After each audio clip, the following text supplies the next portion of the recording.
I'm here to be able to welcome you all. I probably should have started by telling you my name. I'm Joshua Walker. I have the privilege of being the president and CEO here at Japan Society. And on behalf of Merit Jainauer, our chair, and the entire board of directors of Japan Society, I can't tell you how excited we all are to host this evening.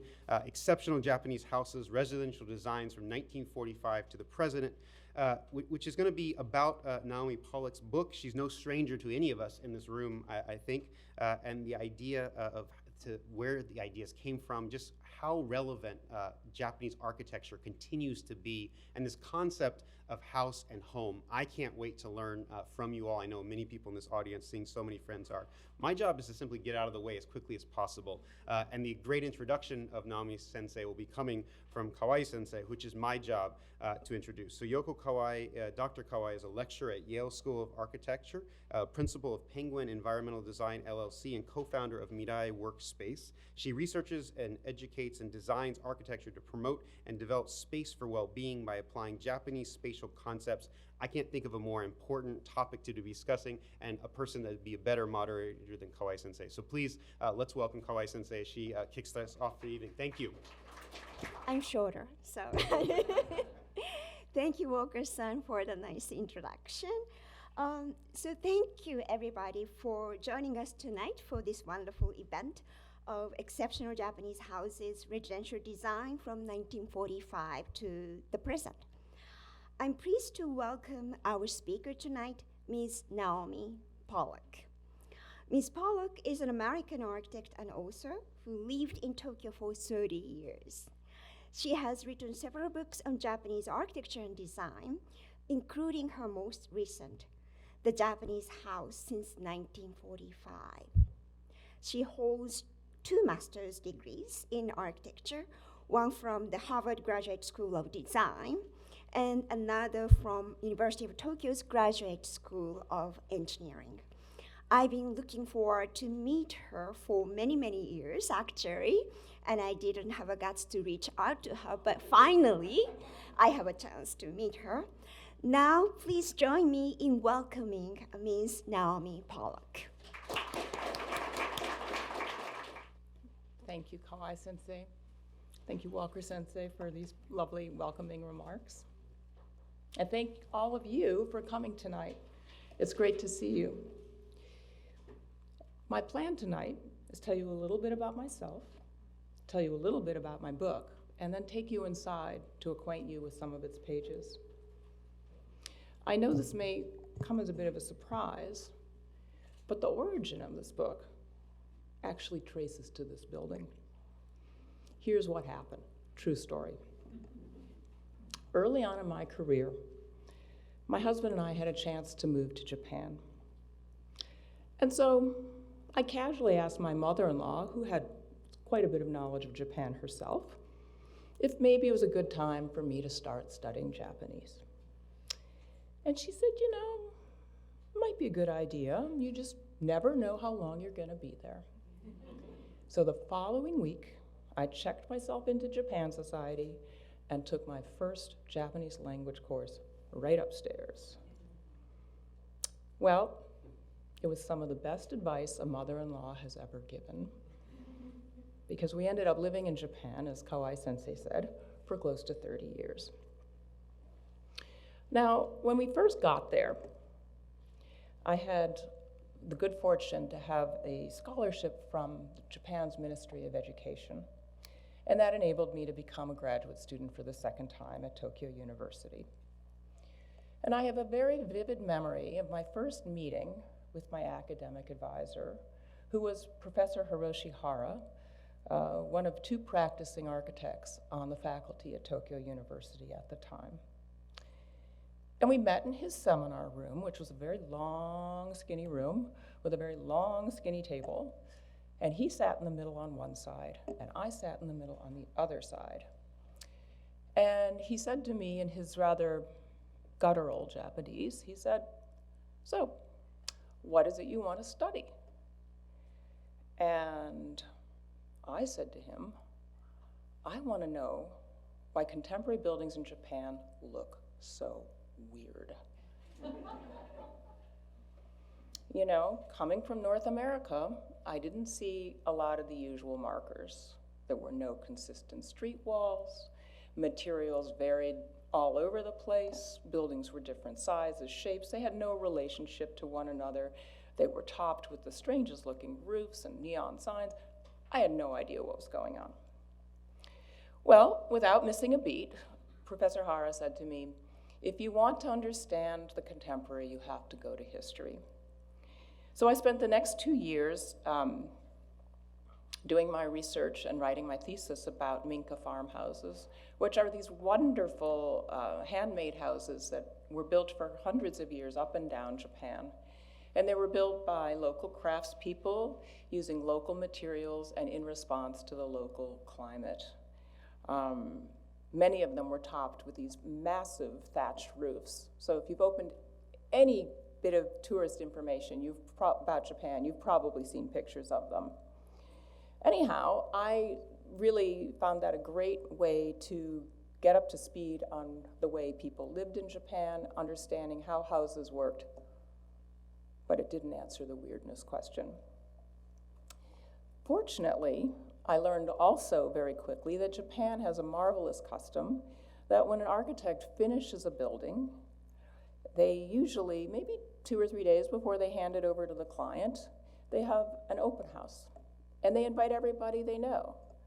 They invite architects, they invite their bosses, they invite students, they invite journalists, and they invite people like me. And so I made it my own personal curriculum to go to every one of these that I was invited to. I didn't get to everyone, but I got to a lot of them. And you'd show up, and of course you'd take your shoes off, and you'd put on white gloves because we did not want to leave a fingerprint anywhere. And then walk around, and oftentimes the architect would escort me and explain what I was looking at. So it was really a fantastic way to get up to speed very quickly on contemporary buildings and acquire a lot of knowledge about a lot of building types, not just houses. Well, some of my friends who were over back in the United States and in Europe got wind of what I was doing, and they said, could you write about architecture for us? And I said, sure I can. And that's how I started my writing career. And I've written for magazines, newspapers, and many books. Well, this book started with a very clear image that I had in my mind. And that image was, if I could take 100 of the most important, impactful houses designed by architects in Japan between 1945 and the present, what would that lineup look like? Who'd be on it? Which houses wouldn't be on it? And that was my basic premise. In the words of Tadao Ando, who wrote the book's foreword, I wanted to demonstrate a chain of creativity. And this is reflected in the structure of the book. It's divided into 9 chapters. Each one correlates with a decade. And within each chapter, there are profiles of selected houses. And the profiles consist of my texts plus an array of photos and drawings that were made at the time of the completion or construction of the building. But my goal wasn't simply to just convey architectural concepts or talk about construction technology. My goal was to really try and explain what did it feel like to be in these houses? What did it feel like to live there, to wake up there, to eat breakfast there? And I knew the only way I was going to get at that was by talking to people who knew the houses. So I made that one of my own personal criterion for this book, was to talk to people who knew the house. In many cases, that meant starting with the architect. But in a lot of these houses, the architect was no longer living. So instead, I would turn to their former staff members, their current staff members, their students, their family members, of course the clients when I could find them, and in one case, the client's housekeeper. So that really enabled me to gather in a lot of stories, a lot of anecdotes, and those stories and anecdotes appear in my texts. Another way that I thought would bring in that sense of what are these buildings really like, was to invite some guest essayists. And the people I invited were people who had actually lived in the houses. In a few cases that was the architects, sometimes it was the clients, and sometimes it was the children of the architects. And again, they shared wonderful stories. Michiko Uchida, who is the daughter of Kenzo Tange, talked about, one of Japan's best-known post-war architects, talked about what was it like to take baths as a child in the home her father had designed. Another contributor was an architect named Katsuhiro Miyamoto, who had been living in the family home, had been in his family since 1910, was located in Kobe, and in 1995, the Great Hanshin earthquake shook the whole area, and the house was slated for demolition. And he said, we're not taking this house down. And instead, he built a white frame, steel frame, inserted into this old house and propped it up and gave it the quaint name of House Surgery. Well, each of our contributors also loaned us informal photos and family snapshots, and those also capture the flavor of the house. But for the rest of the illustrations, I had to find them myself. And that was no small undertaking, because Japan has no central library, no central archive, no universities that have a large collection of images. So it was a really a kind of a hunt and peck situation.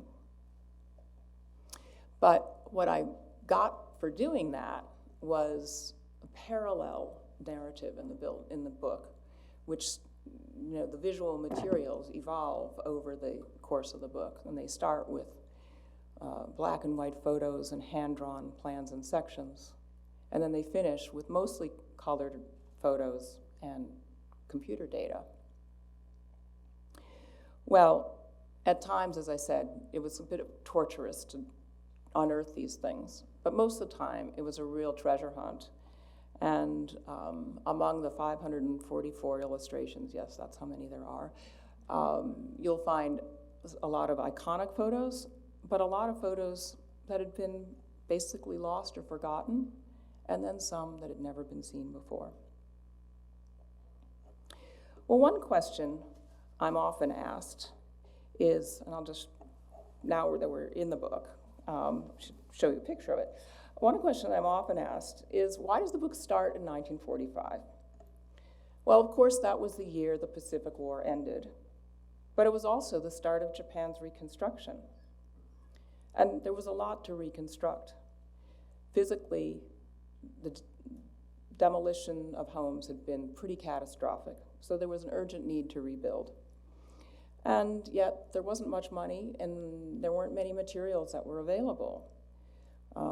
The Japanese government stepped in and took various measures to try and mitigate this, among them providing loans to people who wanted to rebuild their homes. But it was a bit of a challenging situation. In addition, there were a lot of political changes that had gone on. The country had a new constitution, which granted many more rights to women. There were policy changes in terms of lifestyle. That included a shift from the predominant model in the pre-war period, which was the patriarchal family, multi-generations living under one roof. And now the government was promoting the idea of the nuclear family of 2 parents and 2 children. Another major shift was the separation of sleeping and eating. And previously, these were activities that had taken place in the same room. It was pretty easy, you know. Zabuton floor cushions could create a sitting area or a dining area, and those could be removed, and futon mattresses could be laid to turn it into a sleeping area. But the prevailing thought at this time was that was not hygienic, these functions needed to be separated, and homes needed to have separate, distinct bedrooms. Well, all of these constraints and changes really spelled a lot of opportunities for architects. It was a chance to modernize the home But it wasn't just that. It was a time to rethink what could the home be. One of the early thinkers and practitioners at this time was an architect named Kiyoshi Ikebe. And one of his big moves was to recenter the kitchen and put it in the middle of the house. Previously, the kitchen had been in a dark, dank corner or tucked away somewhere. Sometimes it was even in the transitional space between inside and outside. It wasn't a happy place. And Ikebe Sensei's plan was, let's put it in the middle of the house. It can become the gathering place for this new nuclear family, and it could place the woman, the wife, who was the main person in the kitchen, in the middle of the house. So it was, in a sense, giving architectural expression to this new emerging role of women in Japan. Another area where he really excelled was the addressing the requirements for government loans. And one of the most important things he had to deal with was the restricted size. At that time, the government would give loans for homes that were about 540 square feet, which is about the size of a New York studio apartment. So he thought, well, he took this as an opportunity to see what could the minimum house be, what would it be like. And his daughter explained to me that he was very moved by the traditional tea house or the traditional tea room, which, as many of you know, is a very discrete space that is designed with really one purpose in mind, and that is for the host to prepare and serve tea, and for the guest to receive the tea. And he took that, that image, that feeling of that space, small, but not compromise in quality in any way, as it was a model for him of how to approach this question of a small house. Well, you see here on the screen, this is Ikebe Sensei's house number 1. He didn't give homes names, he numbered them, and this is his first house. And it was built in 1948 in compliance with the government restrictions for loans. And you see the materials are really very basic: wood, concrete, block, glass. Things that were relatively affordable and attainable at that time. And if you look on the left side, this is a drawing, a section drawing, so it's like a vertical slice through the building. And you see this diagonal line. Well, that's the roof, and of course the ceiling underneath. And this became a signature element of Ikebe Sensei's work, but it also really helped enrich these tiny houses, because by tilting the ceiling and roof up, he could create a little bit of hierarchy below and differentiate different spaces. And also, this enabled the construction of a small mezzanine where he placed the bedrooms and gave a little bit of privacy. Well, by the 1950s, the immediate crisis had waned, and commissions for architects had started to expand. This is the Sky House, built in 1958, and I would definitely consider it one of Japan's most celebrated houses. It was designed by an architect named Kiyonori Kikutake for his family. And essentially what he created was one very large square space that he lifted up on these massive concrete piers and wrapped with a covered porch that was modeled after the traditional Engawa porch. Within the house, this large square room could be divided with furniture or with movable partitions like you see on the right, some shoji screen there. But he also added an important element to this, which was something he designed called a move net. And basically the move nets were movable boxes, and they could be plugged in around the perimeter of the building, and they were intended the idea was they could literally be moved. And one held the bathroom, and one held the kitchen, which you see here. And as his family expanded, he added another category of MoveNet, and these were suspended from that central square floor. They were made of wood, and they became the children's bedrooms. So this is his daughter's bedroom. And when I showed her this picture, she was really quite delighted. I don't think she knew this picture existed.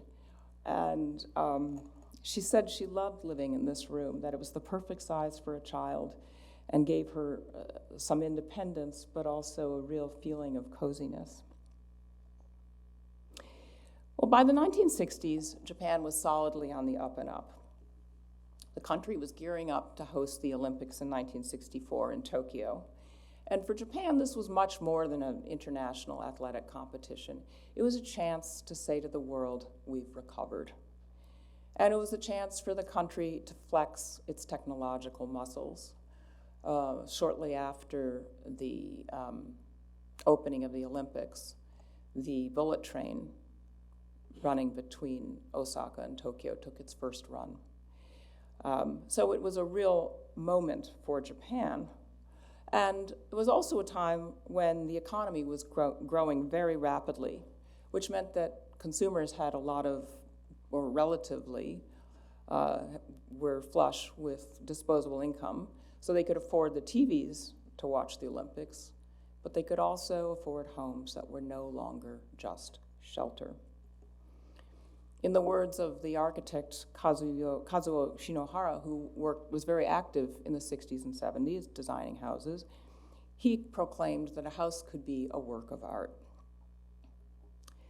And this is an exterior view of his umbrella house, which in many ways exemplifies his statement. It was a real blend of traditional elements and contemporary elements. If you look at this photo, you see on the left fusuma, which are opaque paper sliding panels, direct quotation from tradition. You see in the front, in the foreground, a reed shade that would have normally been used on an exterior, but here it was used as a room divider. And if you look up, you see this marvelous web of roof beams that look like the spokes of a traditional umbrella, hence the name. And yet, at the same time, the house had a very clear modern feel.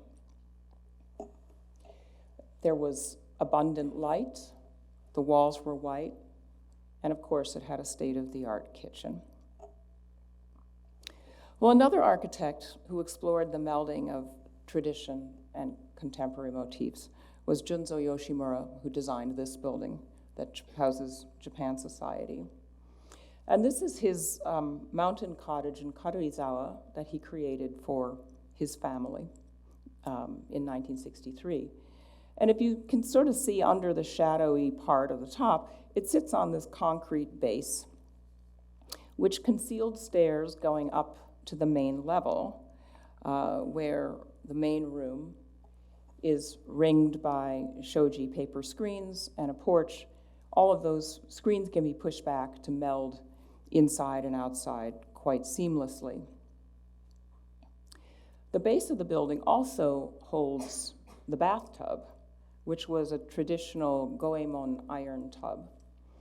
And Yoshimura's daughter told me that her father's favorite thing to do was to leave his office on a Friday and go to Ueno Station and then go up to Karuizawa. And when he would get to the house, the first thing he would do would be to light the fire under the bath. And then he would go out to the Machi, the main shopping street, and do the food shopping for the weekend. And then he'd come home and he'd get into that bath and stay there for a long time. So this was a very well-loved house. This is perhaps one of the most compelling houses in the book. and it's called White U.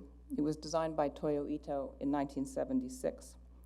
And he designed it for his sister and 2 daughters shortly after their husband and father, respectively, had passed away. And they'd been living nearby in an apartment building, but after the death, they really wanted to be closer to home.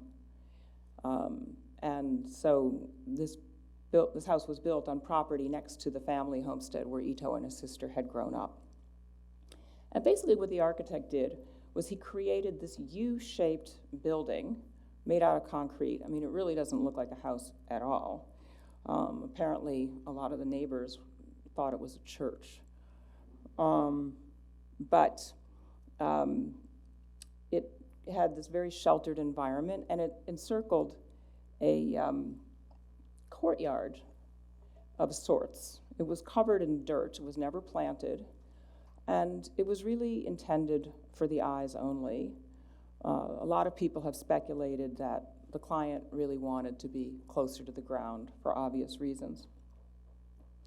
Well, the house had very few windows and doors. It had some skylights, and that created this very protective environment inside, where in contrast to these outer walls, there were very few internal walls, and one room kind of tumbled on into the next.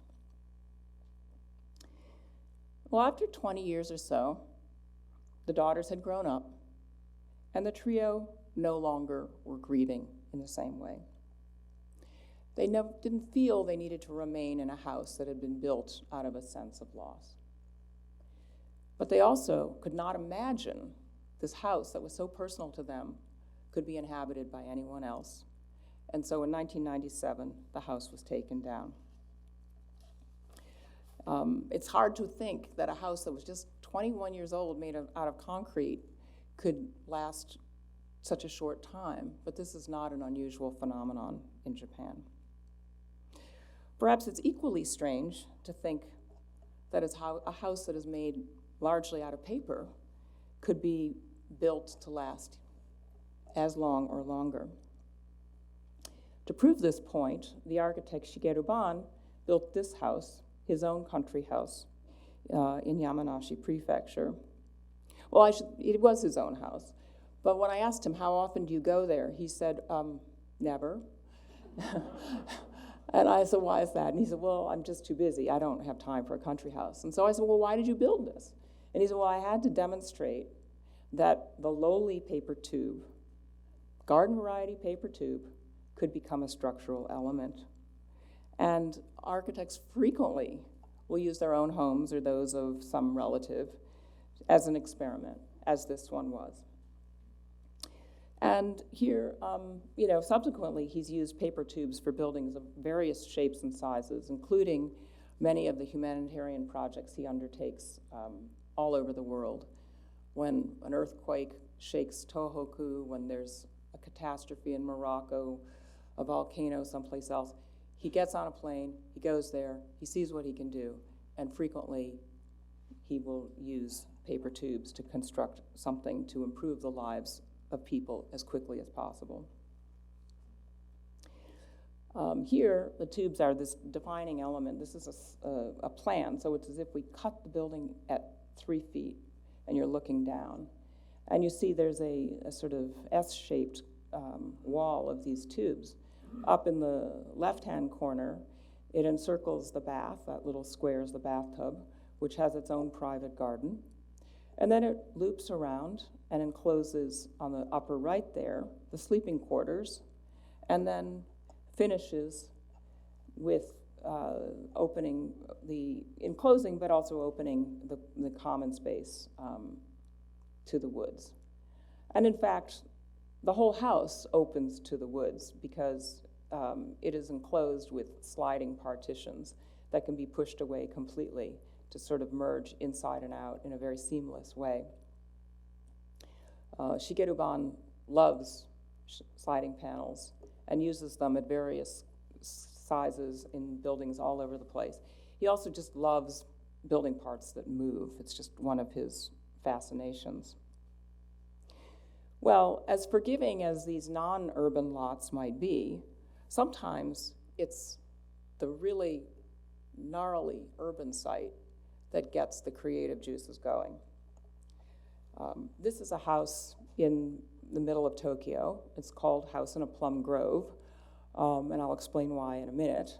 And it's a very typical tiny corner site with a parking lot on one side and a playground on the other, public playground. And it's a pretty unassuming building.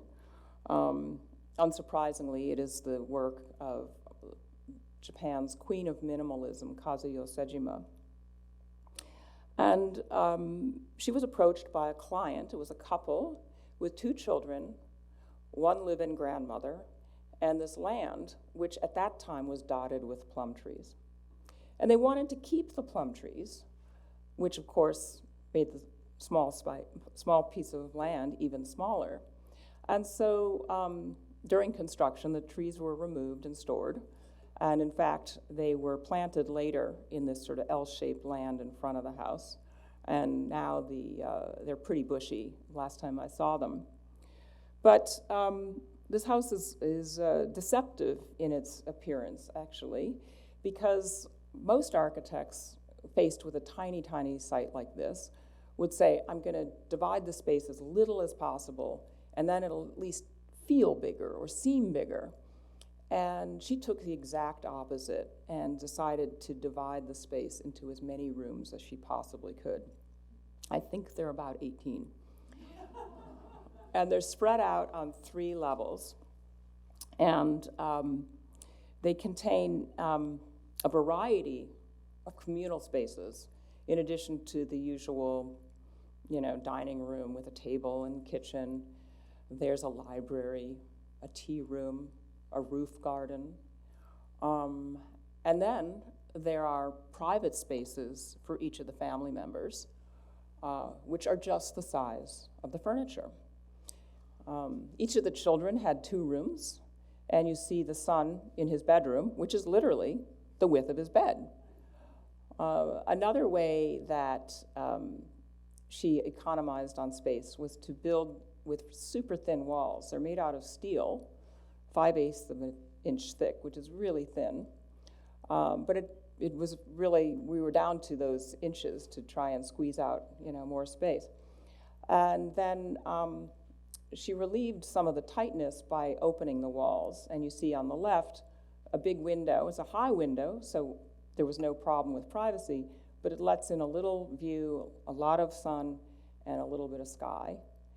And then the top of the opposite wall, you see another opening. It looks like a sort of dark square.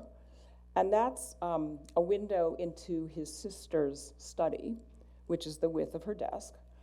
And it enables them to call down to each other or send paper airplanes, whatever they want to do. But it creates a sense of there's more here. I'm not stuck in this claustrophobic space. Well, in closing, I want to leave you with one more house. And this is called House Restaurant. It was built in 2022 by Junya Ishigami, who is unquestionably one of the most fearless architects working in Japan today. For this house, the commission came from a repeat client, so he knew what he was getting himself into. He was a chef with land in Yamaguchi Prefecture at the very southern tip of Japan's main island. And what he wanted was a building, a single building, that combined his home and his restaurant. He also wanted the atmosphere of a wine cellar. So most architects, when faced with a commission like this, would build up. They'd build a frame, maybe steel, maybe they'd build walls of concrete.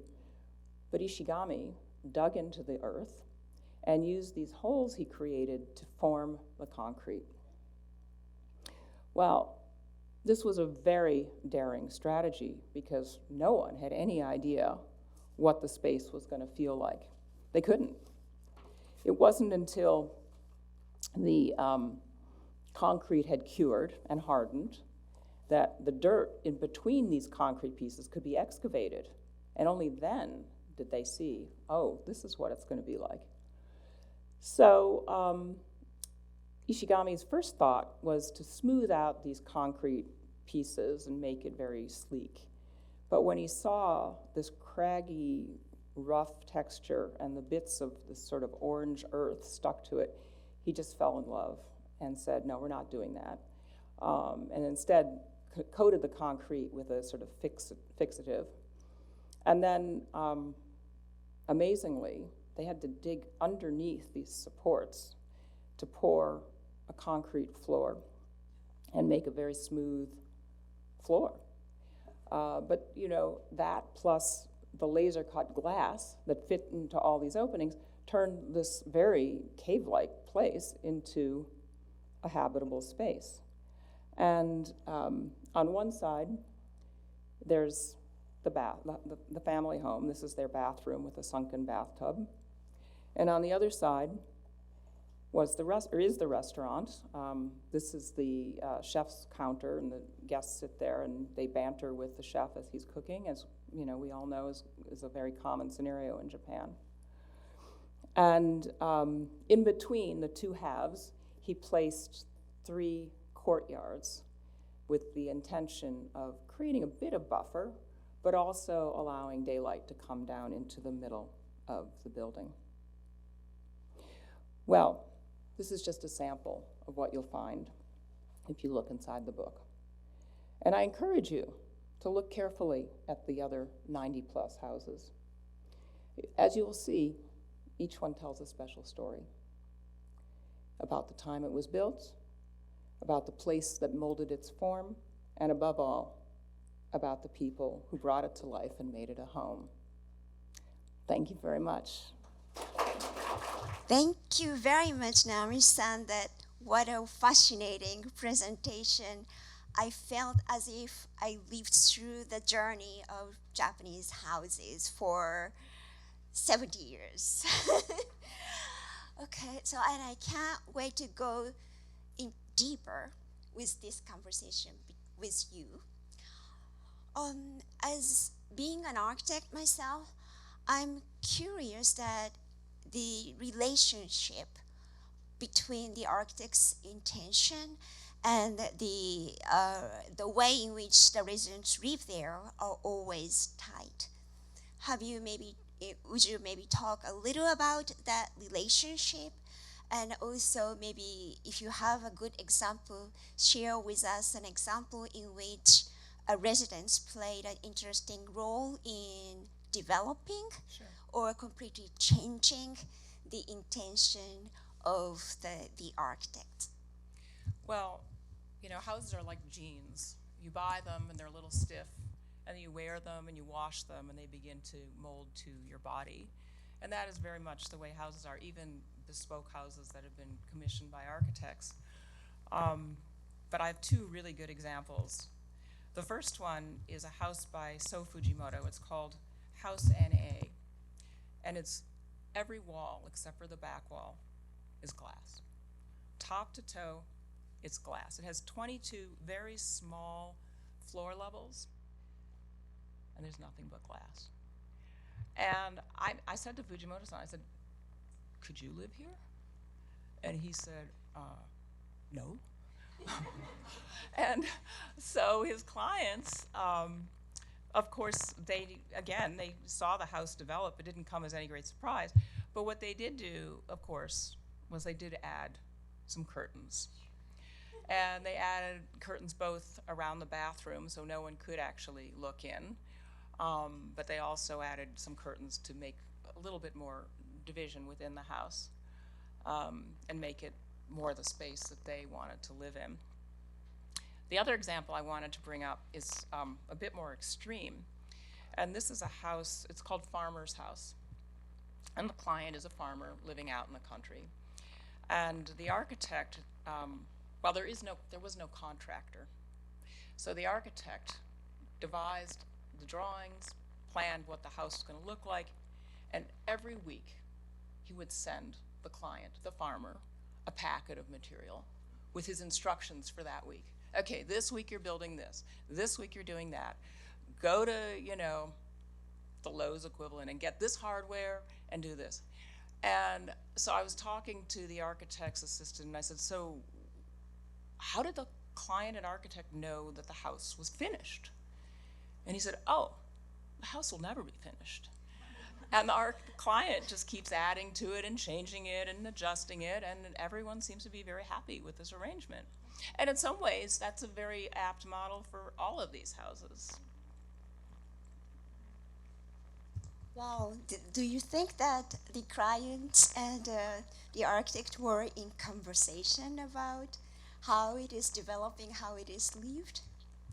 Well, with the farmer's house for sure. And that, it's in a very cold part of Nagano Prefecture. And so there was a lot of concern about how are they going to make this house comfortable. Yeah. And it looks kind of like, up on the outside, like a giant drainage conduit. It's made out of corrugated metal. And I really have no idea what it's like in winter. I'm guessing it's pretty cold. The other clients, well, you know, I'm often asked, I've been asked many times by friends and so forth in Japan, I want to build a house. Can you introduce me to an architect?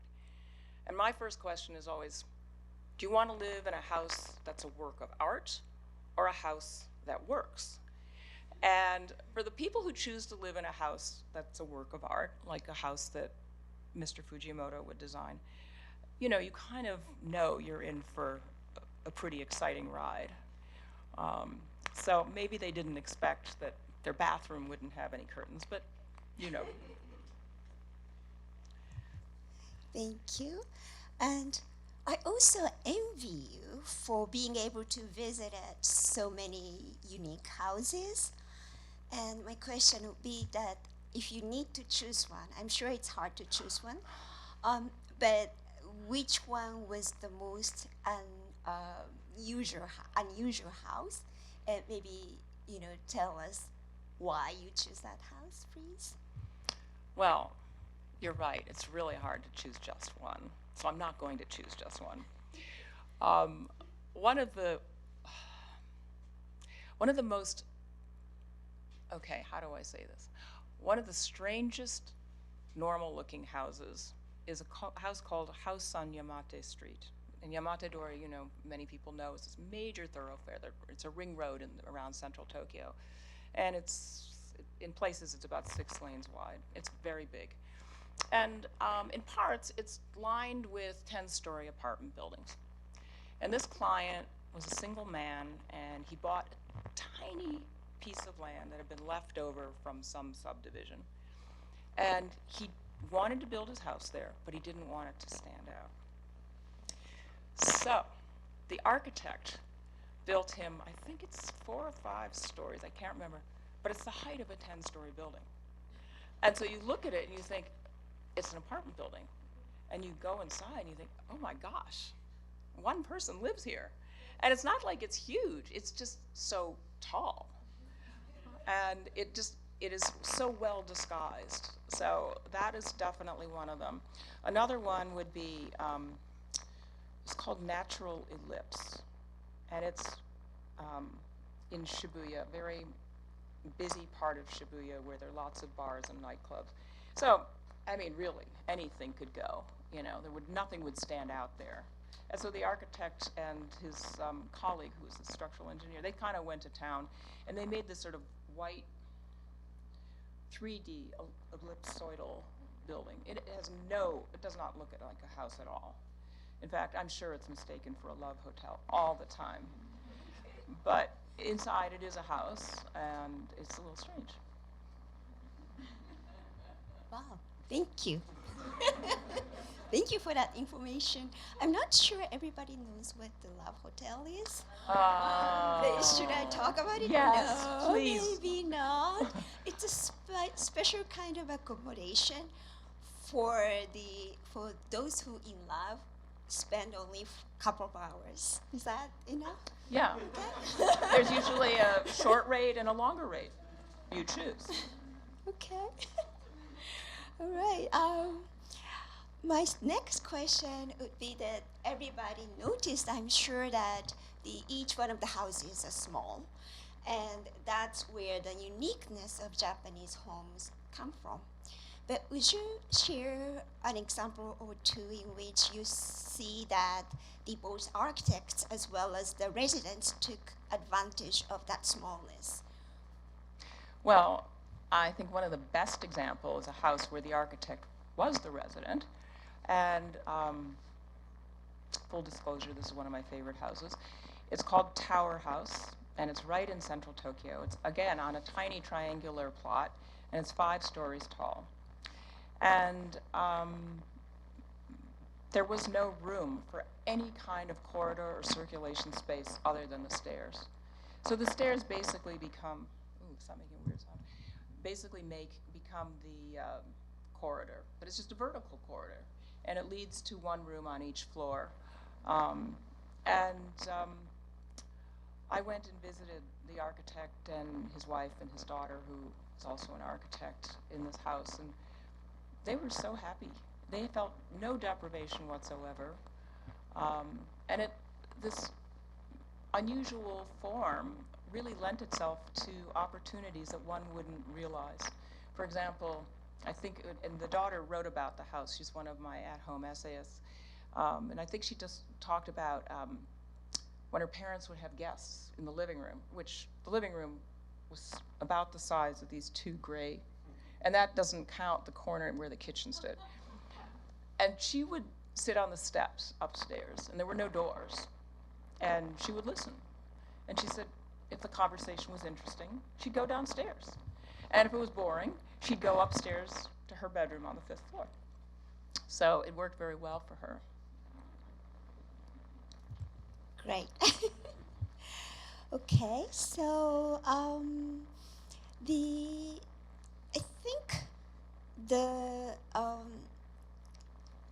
another question is that many of us live, I guess the most of us live in the States, right? And I see the sort of an ever-changing relationship between Japanness and the either Westernness or modernity within the houses that you presented in the book. Could you talk a little bit about the difference between American homes and Japanese homes, and share with us some example in which that the two meet in an interesting way? Sure. Okay, this is going to be a little bit paradoxical, but Japanese homes, until very recently, have been very private, and people outside the family rarely would come inside. But within the house, there's no privacy, very, very little privacy. Even if there are walls, they're not intended to create rigid boundaries between places. People want to hear other family members.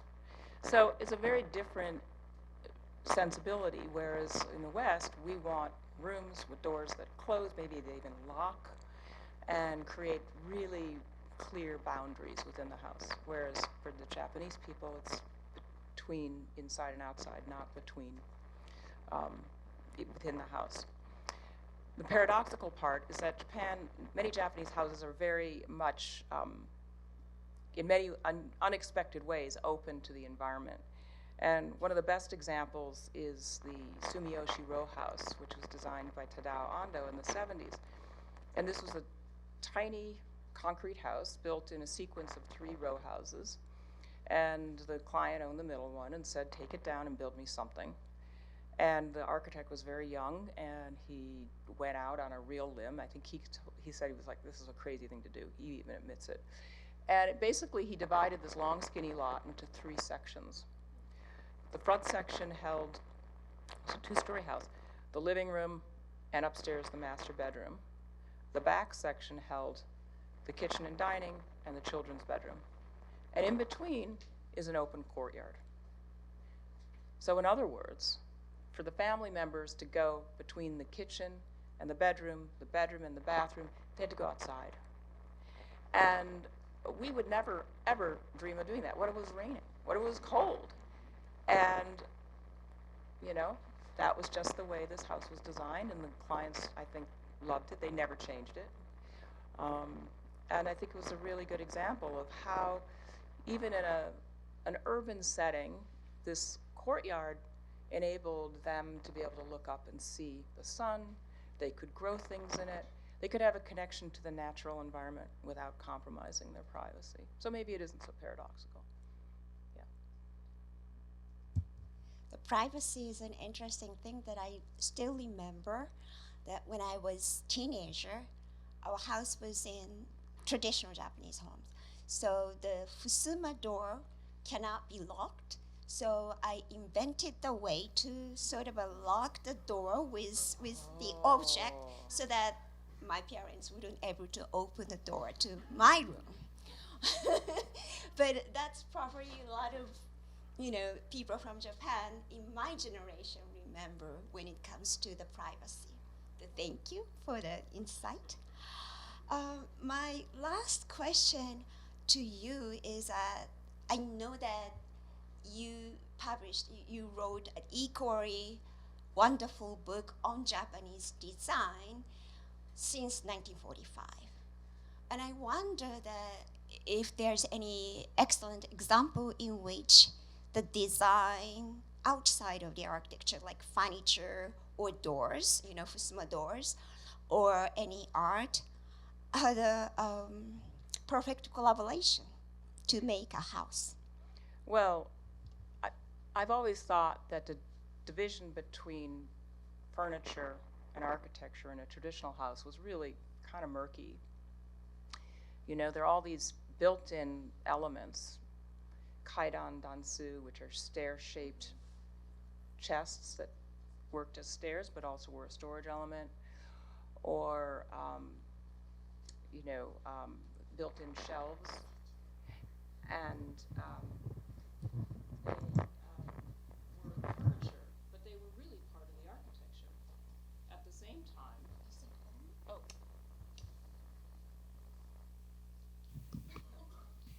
same time, there are architectural elements that are really more like furniture, like the shoji screen or the fusuma screen. They're lightweight, they pop out.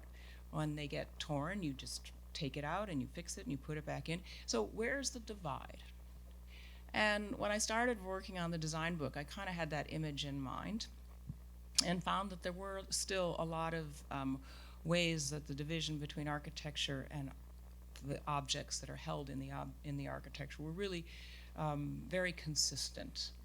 And that might be in the size. For example, Japan creates the most wonderful small objects in the world, and that's partly because the homes are so small. And storage is not readily available, so people are very cautious about, to some extent, about what they put in their homes. At the same time, the floor in even contemporary homes is very different than how we use the floor. We look at the floor as a surface to walk on. And in the Japanese house, where you take off your shoes, your outdoor shoes, as soon as you get home and you put on your indoor slippers, the floor is it's more of a surface for activity. So there's sleeping that goes on the floor, there's sitting that goes on the floor.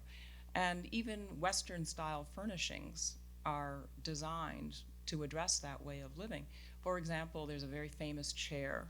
It's called the spoke chair. It was designed in the maybe late 50s, early 60s by a designer named Katsuhei Toyoguchi, and it's very low. And so he wanted a chair where he could be sitting on a chair, but be able to make eye contact with someone sitting on the floor. So again, there's an incorporation of architecture into the way he was envisioning this chair. And even contemporary designers like Keiji Ashizawa has designed sofas where it has a seat, it has a back, and then instead of legs, it has an upholstered sort of front. And I said, well, that's very nice. Why'd you do that? And he said, because a lot of people will sit on the floor and then that becomes their backrest. So a lot of interaction with architecture and object. So true. Yes.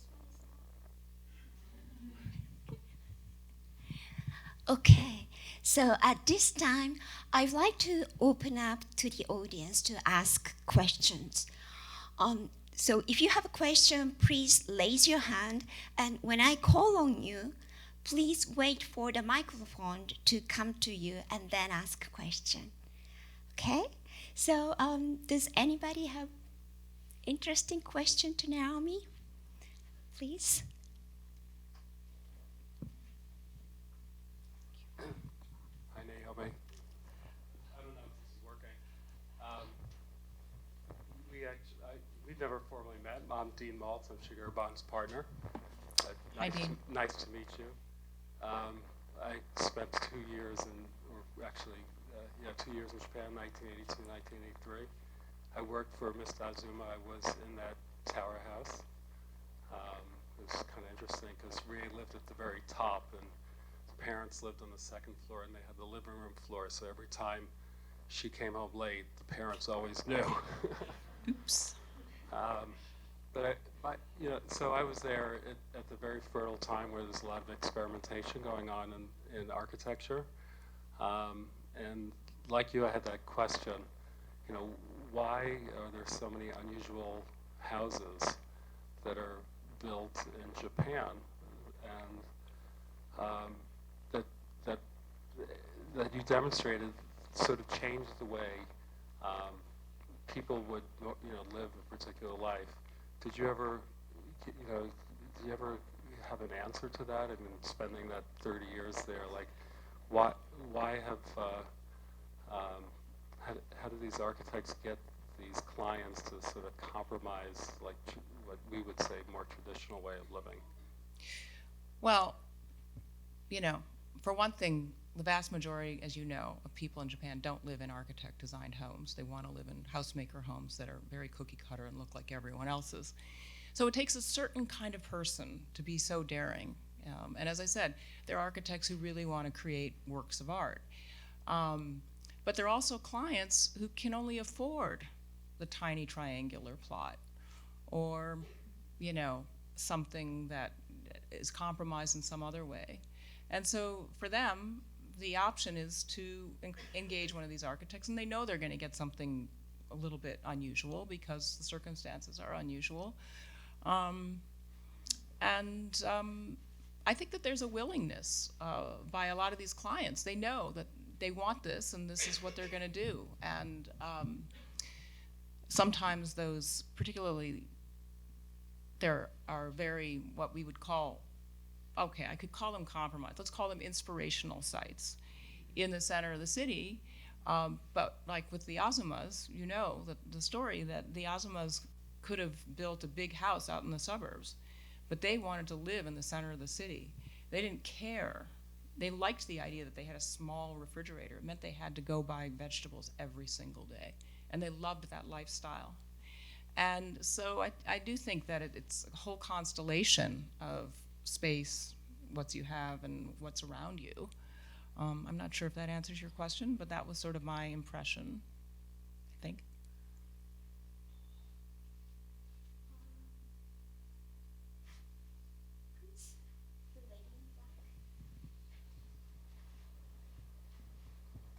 Is it on?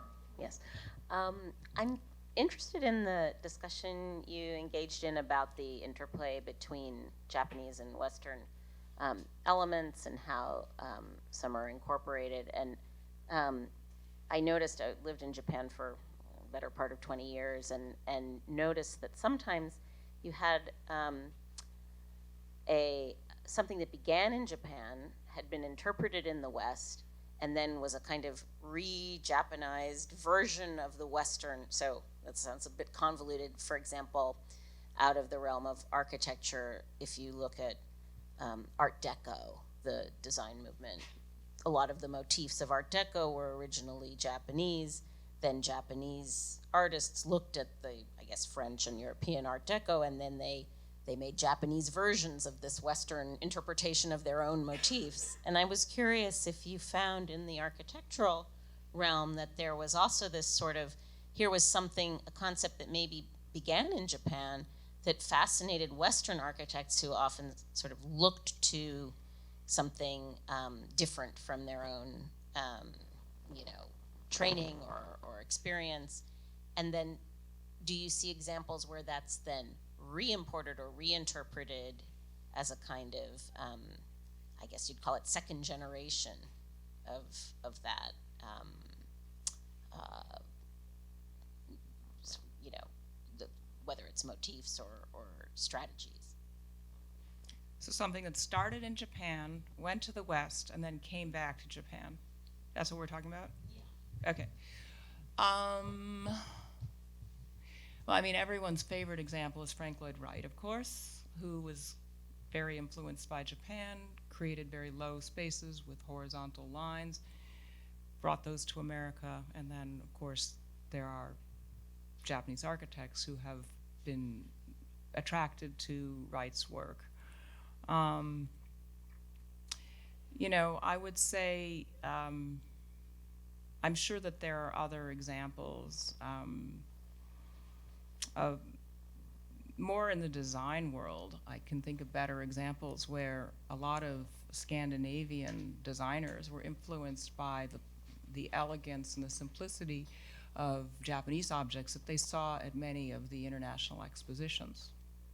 And so then a lot of Scandinavian designers, furniture makers, glass blowers, and the like were inspired by what they had seen. And then by the 50s, when Japan was starting to make a lot of goods, home goods, especially for export, there was a lot of influence of those Scandinavian designers on the Japanese designers. In fact, after the war, Japan couldn't afford to bring a lot of Westerners. They brought some, but more they sent young Japanese designers overseas to various places to glean information and then bring it back.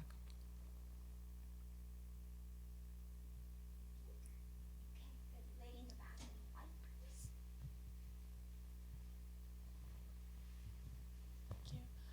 As you mentioned, most people do not, in fact, live in commissioned houses by these prominent architects. And a lot of Japanese families live in these mansion or other similar types of large communal residential buildings where the residences or the units are almost identical to one another. So have you seen some of these elements in post-war ikkenya or single house architecture reflected in these sort of larger mansion type projects, or even the reverse of sort of communal living somehow brought into single house type architecture? The answer is yes to both.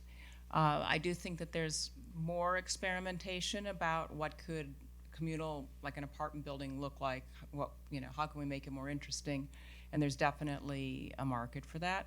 And then there's also a tendency that seems to be gaining a bit of momentum of communal living of various sorts, whether it's individual adults living in a house together, who it's a share house of some sort. There's one, I'm forgetting the name of the architect, where they not only share their living space, but they share their garden and grow their own food. I mean, there are all kinds of permutations like that that are cropping up. I think the pandemic probably pushed things in that direction. I think the fact that maybe the marriage rate in Japan is going down, so there's more interest by young adults to live in these kind of environments. So I do think that that is a direction that we see development. So, lady in red, unfortunately, this needs to be the last question. Thanks for a wonderful talk. Until the use of computers to do architecture here in the West, I'm sort of familiar with what an architect might do in terms of blueprints and this and that and elevations. But I have no idea during this period in Japan, and you're talking about so many works that, I'm not going to use the word weird, eccentric or unusual. And it brings me to how our plans, and you did bring up the idea of the person, the architect, sending bits and pieces to the builder who is the owner of how to carry on. Could you talk somewhat about how plans usually are done, or what's tantamount to what we would say plans, or whether these are very individualistic also in terms of architects and how they're conceiving and projecting and designing or doing elevations, et cetera, please? Yeah, of course. I think that, the kinds of drawings are still fairly conventional in the sense that we create plans, which are a slice horizontal, and you look down from 3 feet, and the vertical slice, so you can see things that are stacked up vertically. And those kinds of drawings are, it's partly who's building the house. Well, most of them are not being built by the farmer who lives in it. So they have to become basically a very detailed set of instructions for the contractor and the subcontractors and so forth.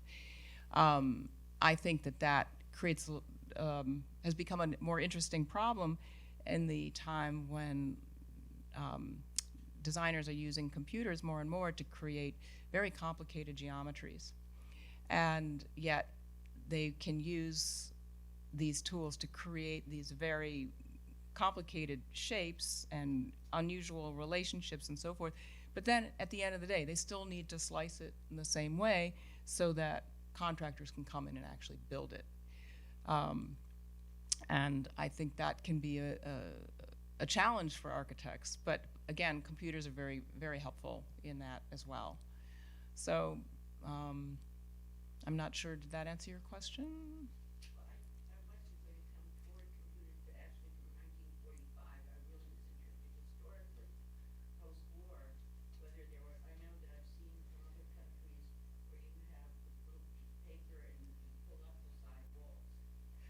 Right. Yeah, I would say it was pretty conventional plans and sections and elevations. The standard sort of drawings were the more common. I mean, models are used, but they're used as a way of communicating ideas more. Sometimes they're used for construction details, but by and large, it's the straight drawings. Okay. Thank you. Now I think it is working. Okay. Thank you, Naomi-san, for this wonderful talk and the Q&A session. And thank you, everyone, for being here tonight. We'd like to invite you to the reception in the lobby after this one, and the sales and signing of her recent book, The Japanese House Since 1945. So please, enjoy the drink. And also, don't forget to turn in your survey when you're going out. It is in your handout, and when you turn it in, you have a chance to win a wonderful raffle prize. I don't know what it is. Okay? Thank you, everyone. Thank you, Thank you. Sam.